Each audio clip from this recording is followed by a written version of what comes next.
Alors, des enfants qui peuvent jouer jusque tard le soir dehors dans les rues et sans surveillance, des vélos laissés sans cadenas dans les rues, des magasins qui ne surveillent plus leurs étals et de manière générale une immense charge mentale qui semble s'être évaporée dans la chaleur estivale.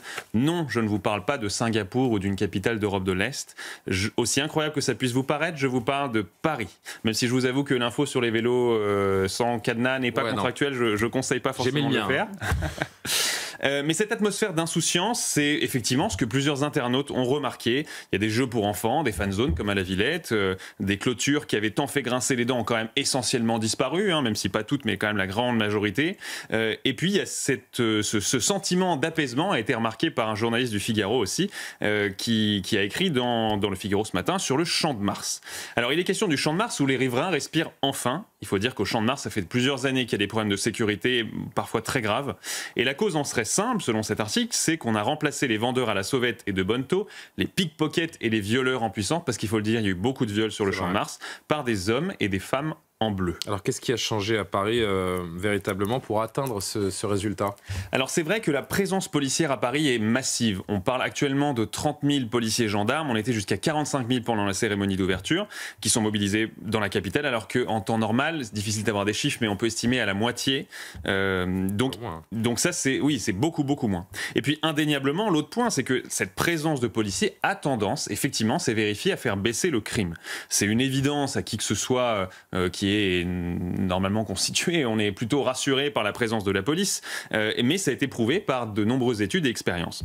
Alors malgré ce qu'en dit le mouvement Black Lives Matter ou Defund de police, qui est couper les vivres à la police, couper le financement à la police, eh bien plus il y a de policiers, moins il y a de délits. Alors aux États-Unis, par exemple, il y a une expérience grandeur nature qui a été faite.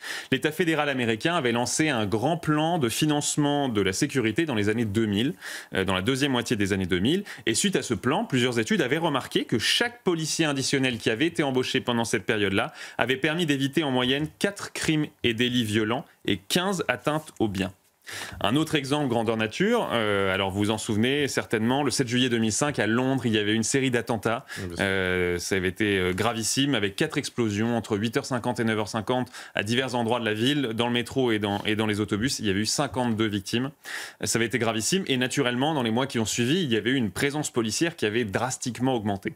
Donc cette peur très justifiée des attentats avait fait en sorte qu'on mettait un bobby, vous savez c'est ce surnom qu'on donne aux policiers britanniques, à chaque coin de rue. Et qu'est-ce qui s'est passé? La criminalité a baissé, alors que ce n'était pas l'objectif poursuivi qui devait lutter contre le terrorisme.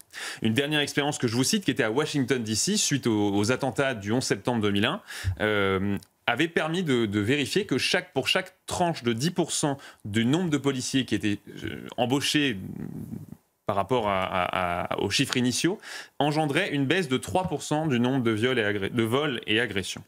Et à l'inverse, si je prends, pour aller dans l'excès inverse pour vous prouver mon point, les villes qui ont été les plus touchées par les mouvements defund de police, donc couper le financement de la police dont je vous ai parlé, ont vu une forte hausse de la violence. Je vous donne un seul exemple, Portland, dans l'Oregon, qui avait été vraiment une des villes symboles de ce mouvement-là. Le nombre de meurtres par mois est passé de 1,2 avant les manifestations à 7,5 après. Donc c'est vraiment considérable.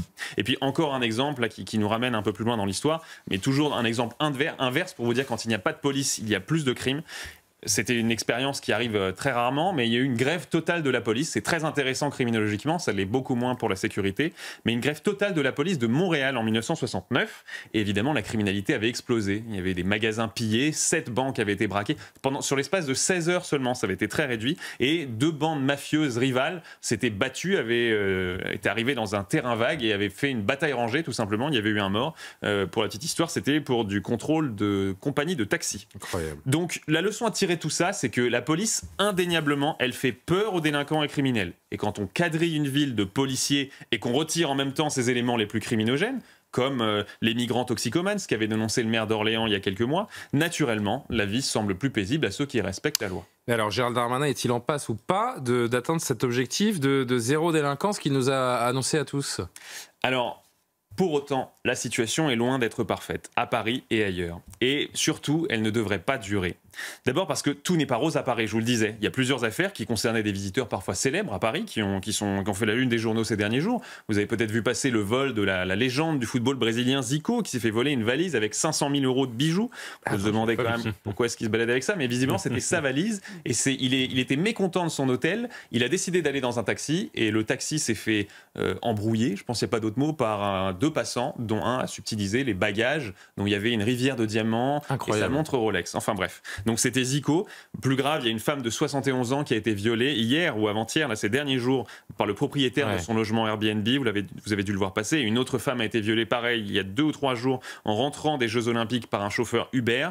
Il y a eu un athlète japonais à l'intérieur du village olympique qui s'est fait voler aussi 3 000 € d'affaires, etc. Donc, tout n'est pas rose. Et puis à Paris, je note aussi que les outrages et violences contre les forces de l'ordre, là je vous sors une statistique, ont augmenté de 20% entre la première semaine de juillet et la dernière semaine de juillet, c'est-à-dire au moment où les Jeux Olympiques se mettaient en place. Mais depuis plusieurs mois, c'est la situation à l'extérieur de Paris qui inquiète le plus. Parce que les policiers réquisitionnés qui font toute cette présence bleue dans Paris en ce moment, ils viennent essentiellement de province. Bon, il y a 2000 policiers étrangers, mais les policiers et gendarmes viennent essentiellement de province. Est-ce qu'ils créent un trou dans la raquette ? On ne sait pas. Mathématiquement, forcément. Mathématiquement, oui. Alors, normalement, il est supposé être, cet effet de décompression est supposé être contrebalancé par l'absence de vacances. Vous savez que les forces de l'ordre ont interdiction de prendre des vacances sur les mois de juin, juillet, août. Donc, on dit que c'est grâce à cette absence de vacances qu'on va permettre de résorber cette décompression. Mais c'est assez difficile de savoir à quel point ce mécanisme est vraiment huilé. Et c'est Jean-Marc Leclerc, journaliste du Figaro, grande figure du journalisme police-justice, qui nous a donné quelques éléments de réponse à cette question, à savoir est-ce que ces vacances-là annulées permettaient de maintenir le calme en province. Et donc, il commente ce matin les chiffres de la délinquance, semaine par semaine, que publie exceptionnellement d'ailleurs le service statistique du ministère de l'Intérieur. Pendant les JO, il publie semaine par semaine. Et donc, parmi ces chiffres, on voit plusieurs choses qui peuvent nous poser question. Les usages de stupéfiants ont baissé de 12% en Ile-de-France. Ce qui est assez logique, c'est assez cohérent avec ce que je vous disais. Entre la première et la dernière semaine de juillet, encore une fois. Mais en revanche, il a augmenté de 2% dans l'ensemble du pays. Même les vols ont stagné à Paris, mais ils ont augmenté de 10% dans le reste du pays. Donc c'est difficile d'en tirer des conclusions à ce stade, hein, c'est encore très tôt, il va falloir comparer les chiffres de juillet 2024 aux années précédentes, mais tout de même, on peut se poser des questions. Et puis même s'il n'y avait pas de surmobilisation de la police, si cette surmobilisation ne créait pas de surdélinquance à Paris, on pourrait se demander ce qui va se passer au mois de septembre, octobre, novembre, quand la police va partir. Et d'un point de vue sécuritaire, restera-t-il quelque chose de cette expérience JO à Paris ? Eh bien, malheureusement, cette situation exceptionnelle a toutes les chances de ne pas durer. La France organise son événement le plus important depuis la Coupe du Monde 98. Il n'y a pas grand-chose à en dire. C'est un dispositif exceptionnel dans tous les sens du terme. Donc, ça ne sera pas le principe de la sécurité à Paris. C'est l'avis d'ailleurs d'un policier dans le Figaro qui dit que les joueurs de bonneteau et les pickpockets reviendront après les JO. Mais il y a deux parenthèses enchantées. Voilà, parenthèse enchantée, mais je pense qu'il y a 2 leçons qui doivent être conservées et entendues. C'est d'abord l'impact positif de la présence des policiers. Ça, on ne le dit pas assez, j'irai même plus loin. C'est l'impact de la présence des policiers dans nos rues, des patrouilles. On ne le sait pas vraiment, mais depuis plusieurs années, les policiers patrouillent de moins en moins, ils sont moins sur le terrain. Là, en 2021, la Cour des comptes avait fait un rapport très intéressant là-dessus, assez critique, qui critiquait l'augmentation de la masse salariale des policiers, mais qui disait que paradoxalement, ils étaient moins sur le terrain, ça baisse tous les ans. Alors certes, ils sont des cibles, certes, ils ont des horaires, des calendriers difficiles, certes, ils ont beaucoup de paperasse. Vous connaissez la phrase de Gérard Collomb, 1 heure sur le terrain, c'est 7 heures de paperasse, qui était peut-être un peu exagéré, mais il y a quand même du vrai. Mais il va falloir régler ces problèmes pour inverser la tendance. Et l'autre leçon basique de la criminologie qui nous rappelle cette expérience, c'est que lorsqu'il n'y a pas de délinquants, il n'y a pas de délinquance. Depuis des mois, des populations considérées criminogènes par l'État ont été virées. Vous savez qu'on ne libère plus les déséquilibrés mentaux qui ont été mis sous contrainte. Il y a eu des instructions des préfectures pour ne plus les libérer. La surpopulation, la suroccupation carcérale qui atteint des records, c'est aussi une conséquence de ça, c'est qu'on fait en sorte que les délinquants restent en prison, neutralisés. Et beaucoup de maires avaient dénoncé ça. Alors la sécurité momentanément retrouvée à Paris, pour moi, n'est pas une victoire contre la délinquance. Elle peut avoir des effets bénéfiques si on en tire des leçons, mais pour en faire notamment un objectif futur. Mais si on n'en tire pas de leçons, alors ça ne sera qu'une trêve obtenue d'ailleurs au prix fort. C'est une trêve qui fait du bien, mais autant de bien qu'avaler du sable dans le désert quand on est assoiffé. Ça ne dure que le temps que le mirage ne se dissolve. Merci beaucoup, Pierre Maresseff. C'est vrai que